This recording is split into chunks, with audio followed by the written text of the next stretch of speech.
Hello and student, आज हम intermediate second year का ह्यूमन रिप्रोडक्शन का चैप्टर पढ़ेंगे। ठीक है, जिसमें सबसे पहले हम आपको पढ़ाएंगे male reproductive system. Male reproductive system ये हमारा पहला टॉपिक है। ठीक है, ह्यूमन रिप्रोडक्शन का। तो सबसे पहले ह्यूमन रिप्रोडक्शन में मेल रिप्रोडक्टिव सिस्टम पढ़ने से पहले हम क्या करेंगे, कुछ कैरेक्टर है वो जरा देख लेते हैं, कुछ पॉइंट हैं। जैसे क्या सेकेंडरी प्राइमरी सेक्स ऑर्गन क्या होते हैं, प्राइमरी सेक्स ऑर्गन। ठीक है, प्राइमरी सेक्स ऑर्गन कहते हैं किसे हैं, प्राइमरी सेक्स ऑर्गन वे ऑर्गन होते हैं जहां पर गैमेटोजेनेसिस होता है। मतलब क्या, जहां पर मेल और फीमेल गैमीट स्पर्म और ओवा का फॉर्मेशन होता है, उसी हम ऑर्गन को क्या बोलते हैं, प्राइमरी सेक्स ऑर्गन बोलते हैं। ठीक है, जैसे क्या मेल का जो टेस्टिस होता है और फीमेल की क्या होती है, ओवरी होती है। ये क्या होते हैं, प्राइमरी सेक्स ऑर्गन होते हैं। दूसरे क्या होते हैं, secondary sex organ. Secondary sex organ क्या होते हैं, क्या ऐसे रिप्रोडक्टिव ऑर्गन जो मेल और फीमेल गैमीट को क्या करते हैं, कंडक्शन करने में हेल्प करते हैं, उसी को हम क्या बोलते हैं, सेकेंडरी सेक्स ऑर्गन बोलते हैं। अब मेल के सेकेंडरी सेक्स ऑर्गन क्या होते हैं, कुछ अलग होते हैं, और फीमेल के क्या कुछ अलग होते हैं। मेल के सेकेंडरी सेक्स ऑर्गन क्या है, मेल के सेकेंडरी सेक्स ऑर्गन में इपिडिडाइमिस, वासा डिफरेंस, इजिकुलेटरी डक्ट और यूरेथ्रा। मतलब हिंदी में क्या बोलते हैं, अधविवृषण, शुक्रवाहिनी, स्खलन नली और मूत्र मार्ग। ये मेल के सेकेंडरी सेक्स ऑर्गन होते हैं। जबकि फीमेल का जो सेकेंडरी सेक्स ऑर्गन होता है वो आपके कौन होते हैं, फैलोपियन ट्यूब, उसके बाद यूट्रस और उसके बाद वेजाइना। मतलब क्या हिंदी में क्या बोलते हैं, अंडवाहिनी, गर्भाशय और उसके बाद क्या, यौन। ये फीमेल का सेकेंडरी सेक्स ऑर्गन होता है। अब इसके बाद हम एक दूसरा टॉपिक पॉइंट पढ़ेंगे। ठीक है, और सेकेंडरी सेक्सुअल कैरेक्टर ये क्या होते हैं, जरा देखिए। सेकेंडरी सेक्सुअल कैरेक्टर वे कैरेक्टर होते हैं जो मेल और फीमेल में उसके प्यूबर्टी स्टेज में क्या होते हैं, रिप्रेजेंट होते हैं, और जिससे क्या होते हैं, मेल और फीमेल का क्या होता है, रिकॉग्नाइजेशन होता है, उसी को हम क्या बोलते हैं, सेकेंडरी सेक्सुअल कैरेक्टर बोलते हैं। तो यार क्या, सेकेंडरी सेक्सुअल कैरेक्टर वे कैरेक्टर होते हैं जिनसे जो क्या होते हैं, मेल और फीमेल में उसके प्यूबर्टी स्टेज पे दिखाई देते हैं, एपियर्स होते हैं, और जिनसे मेल और फीमेल की क्या होती है, पहचान होती है। ठीक है, तो इसी को हम क्या बोलते हैं, सेकेंडरी सेक्सुअल कैरेक्टर बोलते हैं। और यार क्या, जो सेकेंडरी सेक्सुअल कैरेक्टर होते हैं उसका सेक्सुअल एक्टिविटी में कोई भी इन्वॉल्वमेंट नहीं होता है। मतलब क्या, इसका कोई भी प्रभाव सेक्सुअल एक्टिविटी पे नहीं पड़ता। मतलब सेक्सुअल एक्टिविटी मतलब क्या, मैथुन क्रियाकलाप, सेक्स करने की जो जिज्ञासा होती है उस पर कुछ भी प्रभाव नहीं पड़ेगा। देखिए अब हम क्या करें, मेल के कौन से सेकेंडरी सेक्सुअल कैरेक्टर होते हैं और फीमेल के कौन से सेकेंडरी सेक्सुअल कैरेक्टर होते हैं। तो पहली बात हम करेंगे मेल की। तो मेल में क्या होगा, बियर्ड एंड मॉइस्चर, मतलब क्या, दाढ़ी और मूछ। जब कोई मेल अपने प्यूबर्टी स्टेज में आ जाता, किशोरावस्था के दौरान उसमें क्या होता है, दाढ़ी और मूछ आने लगती है। दूसरा क्या, मसल टाइटली अरेंज, मतलब क्या, जो हमारे शरीर में मांसपेशियां होती हैं वो काफी क्या होती, कठोर होती हैं, टाइटली होती हैं। ठीक है, दूसरा क्या, लो पिच वॉइस, जो हमारी ध्वनि होती है वो भी क्या होती है, धीमी होती है। दूसरा चीज क्या होता है, ये जो हमारा एब्डोमिनल वाला रीजन होता है जिसको हम क्या बोलते हैं, आपका उदर भाग, तो उदर वाले भाग में क्या होता है, वसा का जमाव ज्यादा होता है। ठीक है, दूसरे क्या होती हैं, जो मेल में वेन होती हैं वो सुपरफेशियल, मोर सुपरफेशियल वेन, मतलब क्या है, पुरुषों में जो हमारी ये सिराएं होती हैं, नसें, जिसमें अशुद्ध रुधिर बहता है, इम्प्योर ब्लड फ्लो करता है, इसमें क्या होता है आपका, ये क्या होती है, ज्यादा ऊपर की तरफ होती हैं, जबकि आर्टरी क्या होती हैं, डीपली होती हैं नीचे की तरफ। लेकिन मेल में फीमेल की तुलना में जो वेन होती हैं वो क्या होती हैं, ज्यादा सुपरफेशियल होती हैं। ठीक है, ये चीज होता है। दूसरा चीज क्या होता है आपका, यहाँ पे मेल और फीमेल दोनों में क्या होता है, मेल में क्या होता है आपका, यहाँ पे एक्सिलरी और प्यूबिक हेयर क्या होते हैं, पाए जाते हैं। ठीक है, ये चीज होते हैं आपके। दूसरा चीज क्या है, मेल के और भी सेक्सुअल सेकेंडरी सेक्सुअल कैरेक्टर है, जैसे क्या, एक्सेस बॉडी हेयर्स, मतलब क्या, स्त्रियों की तुलना में पुरुषों के शरीर पे बाल क्या होते हैं, अधिक पाए जाते हैं। ये क्या होते हैं, सेकेंडरी सेक्सुअल कैरेक्टर होते हैं किनमें, मेल में। अब फीमेल का सेकेंडरी सेक्सुअल कैरेक्टर की बात कर लेते हैं। यानी क्या, फीमेल का जो सेकेंडरी सेक्सुअल कैरेक्टर वो क्या है, पहला क्या, डेवलप मेमोरी ग्लैंड, मतलब विकसित स्तन ग्रंथियां। यार क्या स्टूडेंट, मेल में भी मेमोरी ग्लैंड पाई जाती हैं और फीमेल में भी मेमोरी ग्लैंड पाई जाती है, लेकिन मेल की जो मेमोरी ग्लैंड होती है वो आपकी क्या वेस्टिजियल और इनएक्टिव होती है, मतलब क्या अवशेषी है और निष्क्रिय रूप में पाई जाती है, मतलब क्या एक काम नहीं करती है। और जबकि क्या ये फीमेल में डेवलप और एक्टिव फॉर्म में होती है, मतलब क्या विकसित और सक्रिय होती है, जो फीडिंग के लिए मतलब क्या दूध पिलाने के लिए क्या होती है, जिम्मेदार होती है, रिस्पॉन्सिबल होती है। ठीक है, मेमोरी ग्लैंड तो पहला आपका हो गया, सेकंड सेक्सुअल कैरेक्टर फीमेल में कौन हो गया, मेमोरी ग्लैंड प्रेजेंट होती है। दूसरा चीज क्या होता है, हाई पिच वॉइस, मतलब क्या जो ध्वनि होती है उनकी तेज होती है, कहने का मतलब क्या उनकी ध्वनि जो होती है वो मधुर होती है। तो स्त्रियों पुरुषों की तुलना में जो स्त्रियों की ध्वनि होती है वो ज्यादा मधुर होती है, और जबकि मेल का क्या होता है, कम होता है। दूसरा चीज क्या होता है आपका यहाँ पे,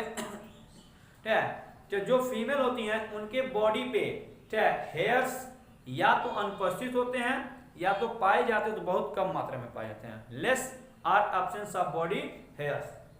उसके बाद क्या है, यहाँ पे जो फीमेल की शरीर की मसल्स होती हैं वो क्या होती हैं, लूज होती हैं, मतलब क्या ढीली होती हैं। इसी नाते जो स्त्रियों का शरीर होता है वो क्या होता है, बहुत सॉफ्ट होता है, मुलायम होता है।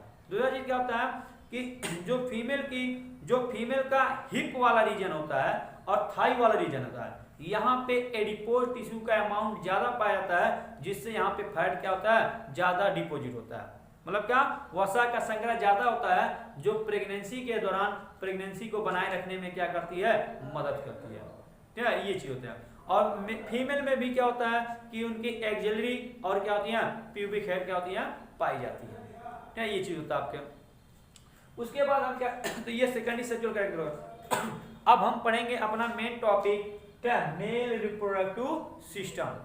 तो यार क्या मेल रिप्रोडक्टिव सिस्टम में क्या क्या आएगा, तो हमें क्या क्या पढ़ना है, टेस्टिस पढ़ना है, एपिडिडाइमिस पढ़ना है, ठीक है, उसके बाद वासा डिफरेंस पढ़ना है, इजिकुलेटरी डक्ट, इसके बाद सेमाइनल वेसिकल, यूरेथ्रा, ये सब चीजें पढ़नी है। मतलब क्या हिंदी में क्या बोलते हैं, वृषण, उसके बाद अधिवृषण, शुक्रवाहिनी, स्खलन नली, उसके बाद शुक्राशय, उसके बाद मूत्र मार्ग, और एक और हमें पढ़ना था काउपर्स ग्लैंड। ठीक है, ये चीज क्या है हमें पढ़ना। तो सबसे पहले हम बात करेंगे टेस्टिस की। किसकी बात करते हैं, सबसे पहले हम बात करेंगे टेस्टिस की।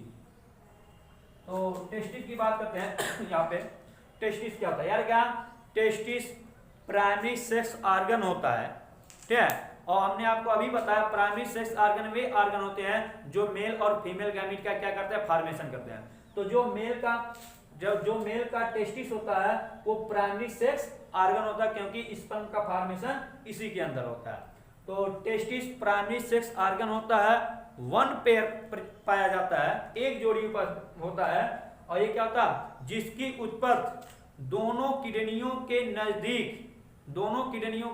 नजदीक उदर गुहा वाले भाग में होता है, मतलब क्या एब्डोमिनल वाले रीजन में होता है। चलिए यहाँ पे इसकी उत्पत्ति होती है। लेकिन हम जानते हैं कि शुक्राणुओं के निर्माण के लिए जो हमारे जो तापमान की आवश्यकता होती है वो हमारे सामान्य शरीर तापमान 37 डिग्री सेंटीग्रेड से 2 से 2.5 डिग्री कम की आवश्यकता होती है। कहने का मतलब क्या कि 34.5 से 35 डिग्री सेंटीग्रेड पे क्या होता है, शुक्राणु का निर्माण होता है। तो अगर ये हमारा टेस्टिस एब्डोमिनल वाले रीजन में रहेगा, उदर वाले भाग में रहेगा, तो वहां पे तापमान 37 डिग्री है, तो इस पे शुक्राणुओं का निर्माण नहीं होगा।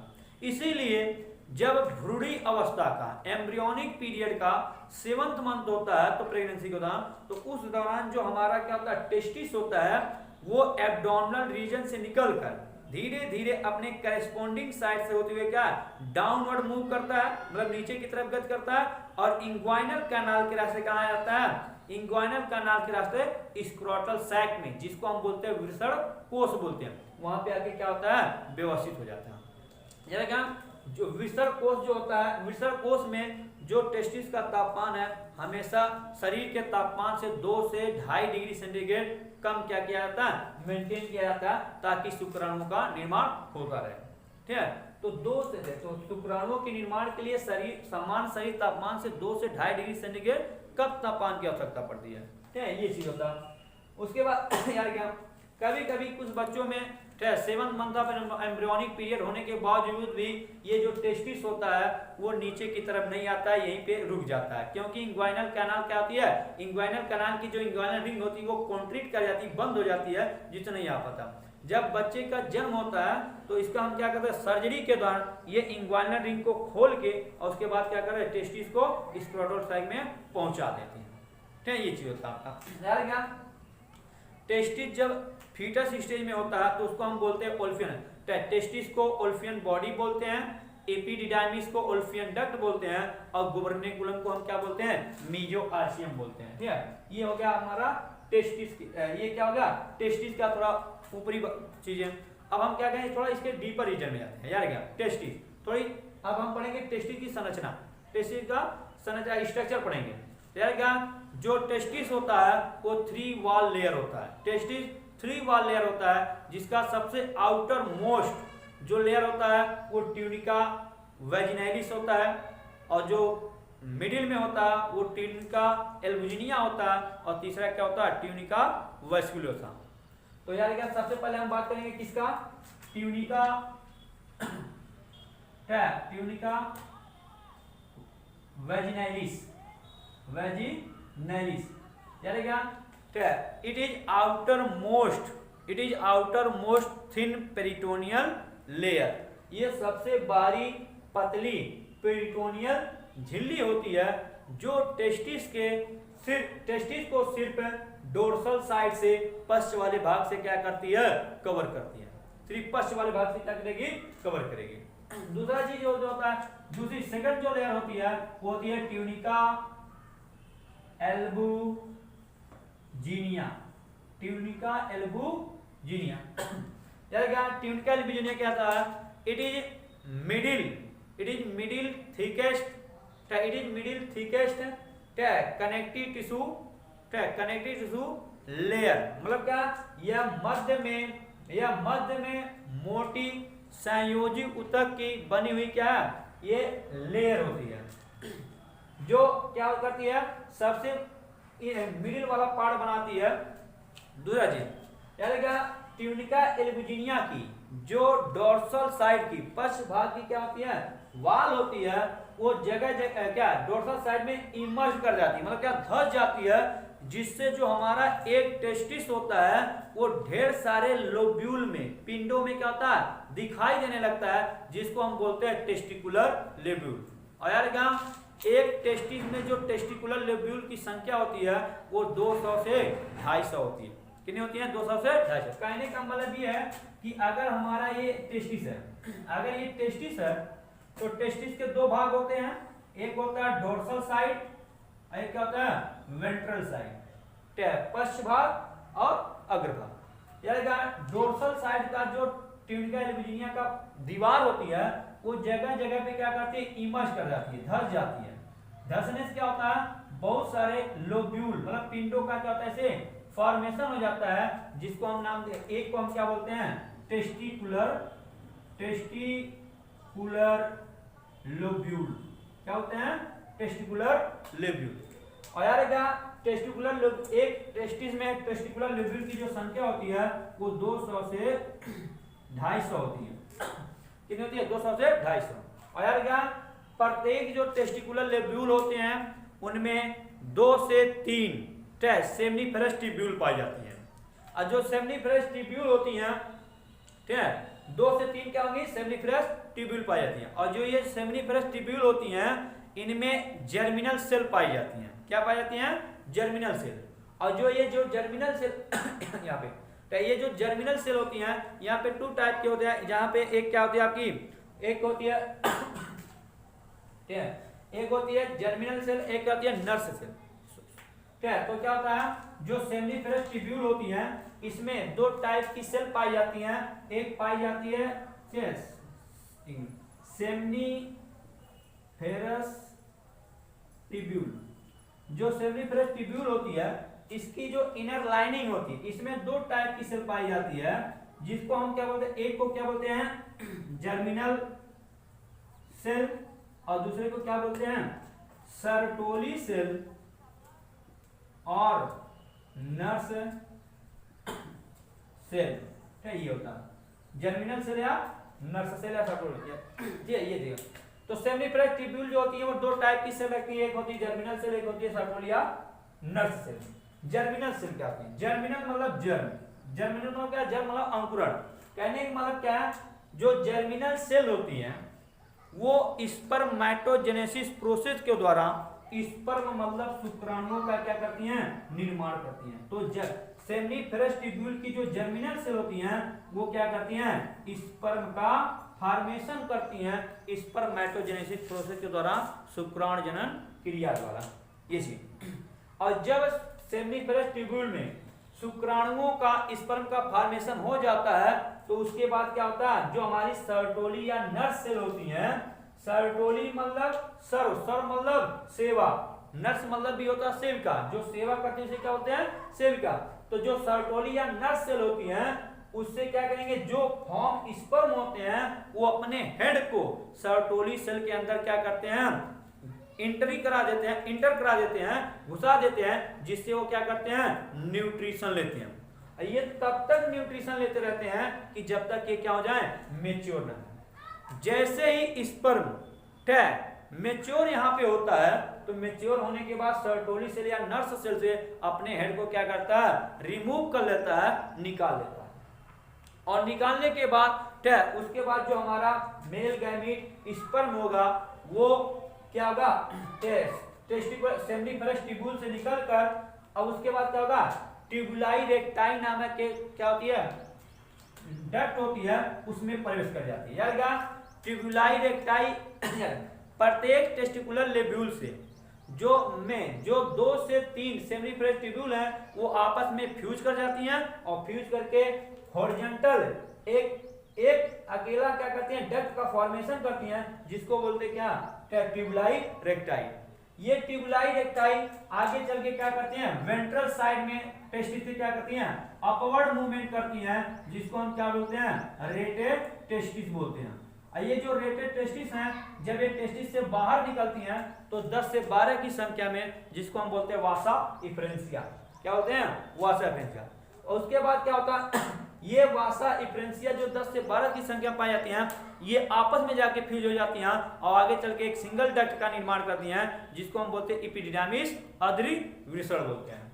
उसके बाद हम बात करेंगे क्या?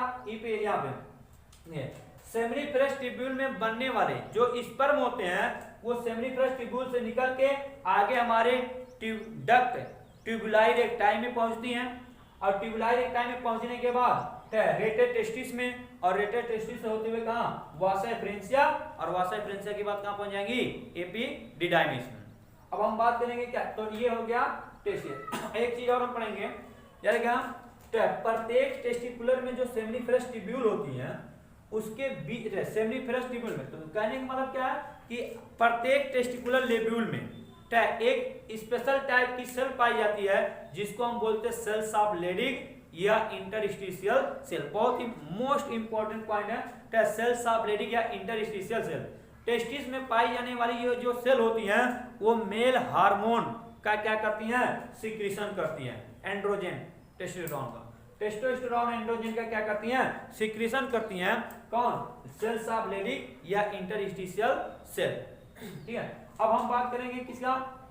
दूसरा जो मेल रिप्रोडक्टिव ऑर्गन हो गया वो आगे क्या होगा? टेस्टिस हमने पढ़ लिया। दूसरा क्या है? एपिडिडाइमिस। याद रखिएगा एपिडिडाइमिस या एपिडिडाइमिस के 3 पार्ट होते हैं।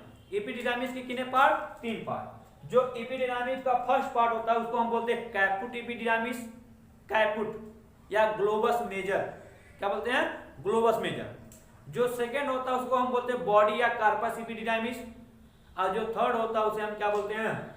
जो हमारा थर्ड पार्ट होता है उसको हम बोलते हैं कॉर्डा एपिडिडाइमिस या ग्लोबस माइनर एपिडिडाइमिस। बात आती है फंक्शन की।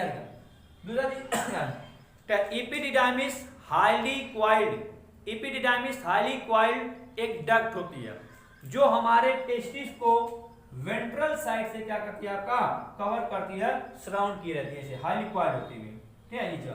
क्या पूछा जाता है इसका फंक्शन कि एपिडिडाइमिस का फंक्शन होता क्या है। यानी क्या एपिडिडाइमिस का जो फंक्शन होता है वो क्या होता है, क्या फंक्शनल मैच्योरेशन करना।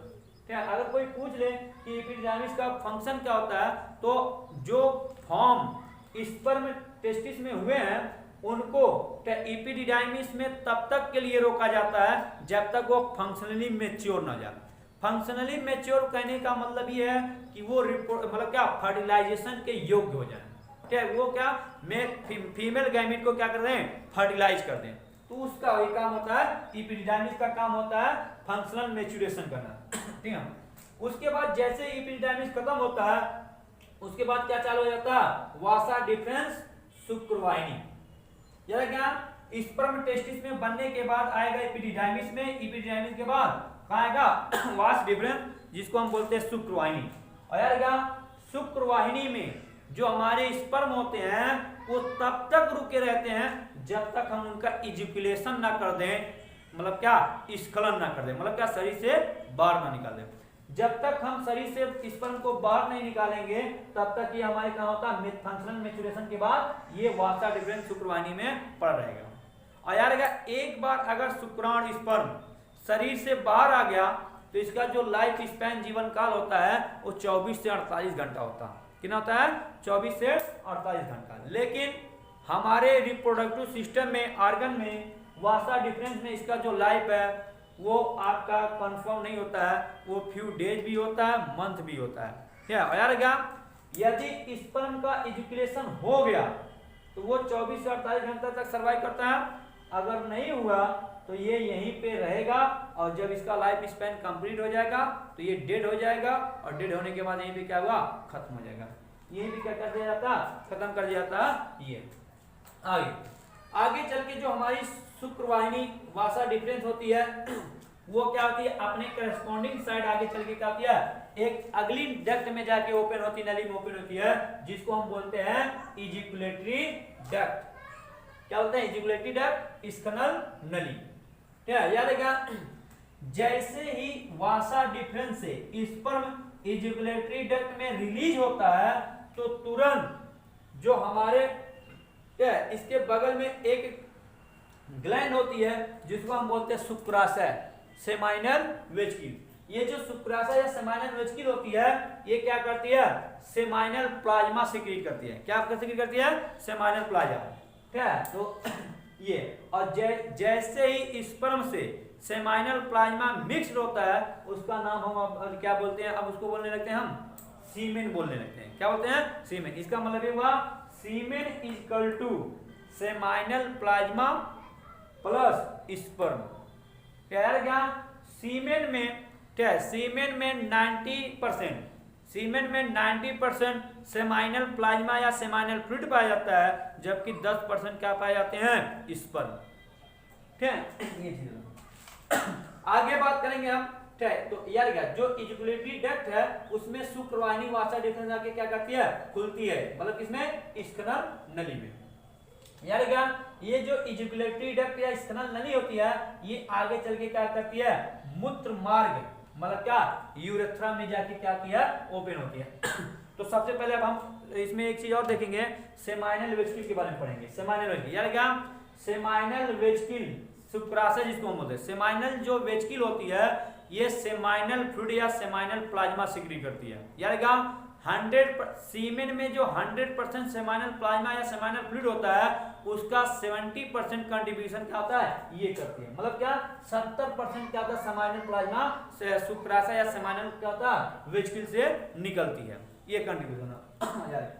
और यार क्या seminal plasma, seminal vesicle gland से जो निकलने वाला सेमाइनल प्लाज्मा होता है उसमें क्या होते हैं, 4 सबस्टेंस पाए जाते हैं, जिसको हम क्या है, जिसमें पहला क्या होता है, फ्रक्टोज।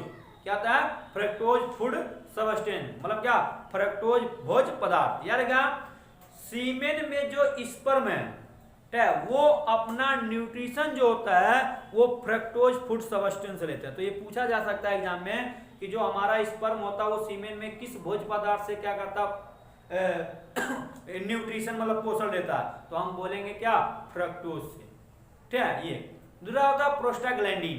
यार क्या प्रोस्टाग्लैंडिन सेमाइनल वेसिकल से निकलने वाला सेमाइनल प्लाज्मा में जो प्रोस्टाग्लैंडिन नामक सब्सटेंस होता है वो जैसे ही हमारे फीमेल के जेनाइटल ट्रैक्ट में इजैकुलेट होता है, मादा के जनांग में स्खलित होता है, तो तुरंत ये क्या होता है, ये फीमेल के जेनाइटल ट्रैक्ट यूट्रस में वेजाइना में क्या करता है, कॉन्ट्रैक्शन रिलैक्सेशन कराता है, मतलब क्या सिकोड़ता और फैलाता है, जिससे क्या होता है, इससे सेक्सुअल प्लेजर मिलता है, मतलब क्या सेक्स का आनंद मिलता है। और दूसरा एक चीज और होता है कि ये इससे स्पर्म की स्पीड क्या होती है, बढ़ जाती है। ठीक है, ये होता है। तो ये स्पर्म, तो यार क्या जो प्रोस्टाग्लैंडिन होता है वो सीमेन के इजैकुलेशन मतलब इंसेमिनेशन के दौरान शुक्राणुओं की गति को बढ़ा देता है और सेक्स का क्या करता है, आनंद देता है। ठीक है, उसके बाद जो होता है वो होता है फाइब्रिनोजेन। यार क्या जो फाइब्रिनोजेन होता है वो सीमेन का क्लॉटिंग कराता है, मतलब क्या जब हमारा सीमेन हमारी बॉडी से बाहर एनवायरनमेंट में इजैकुलेट होता है, स्खलित होता है, तो उसको क्या होता है, जो फाइब्रिनोजेन होता है उसको क्लॉट करा देता है, मतलब क्या थक्का जमा देगा।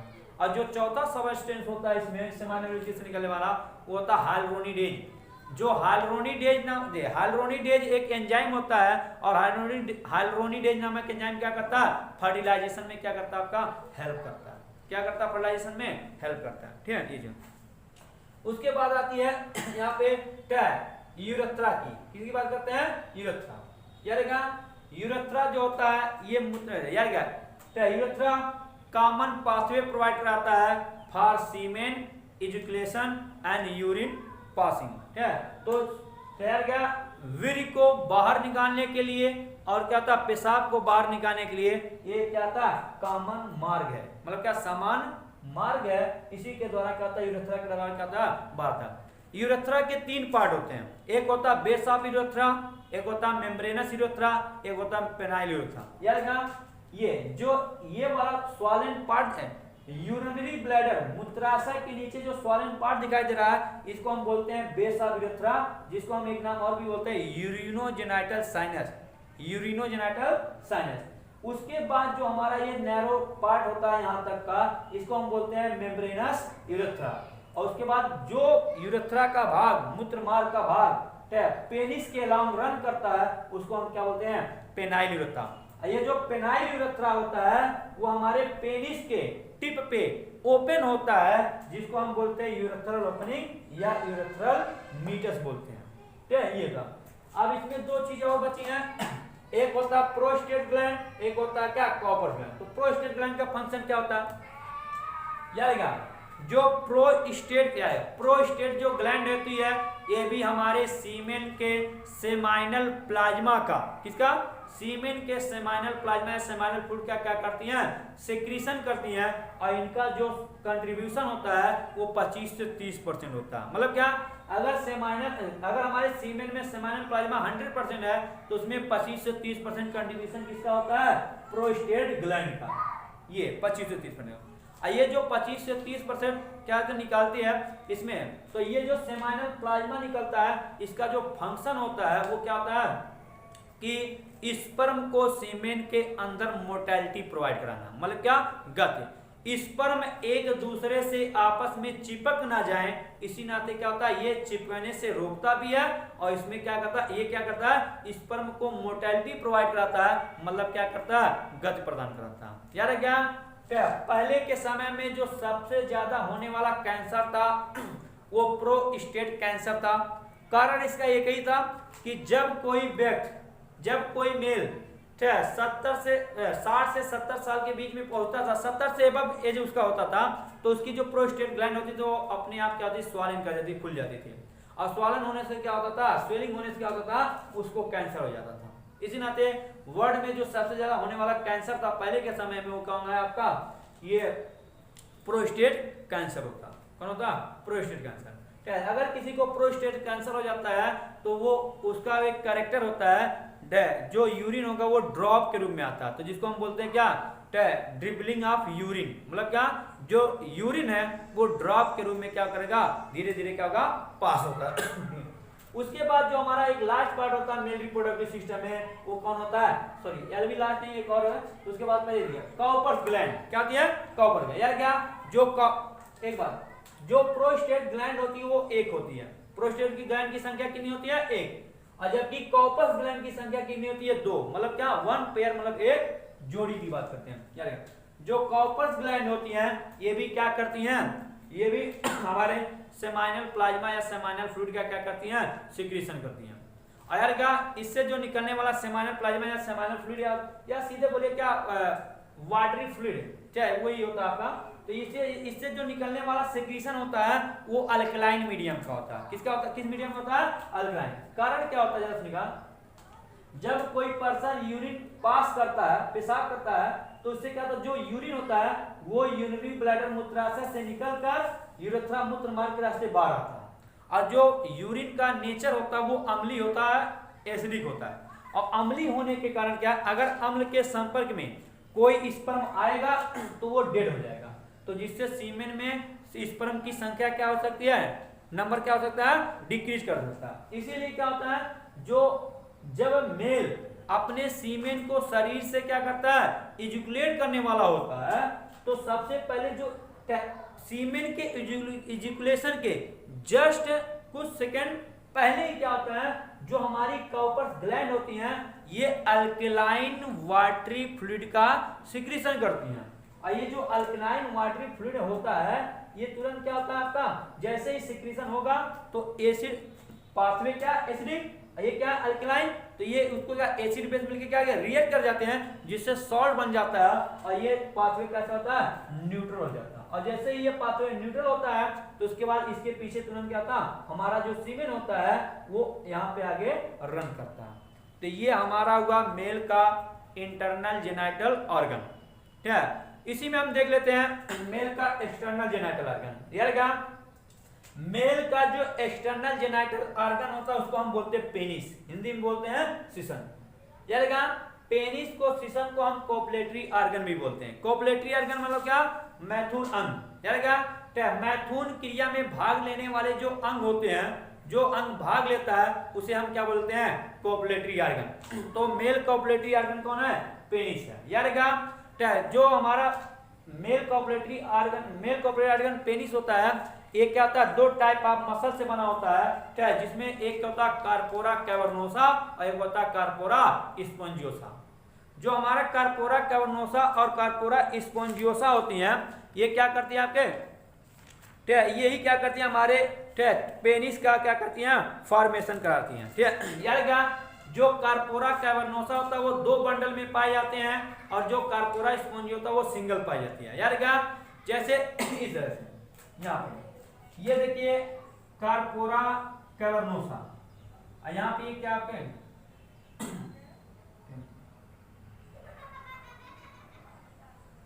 ये क्या कार्पोरा स्पोंजियोसा।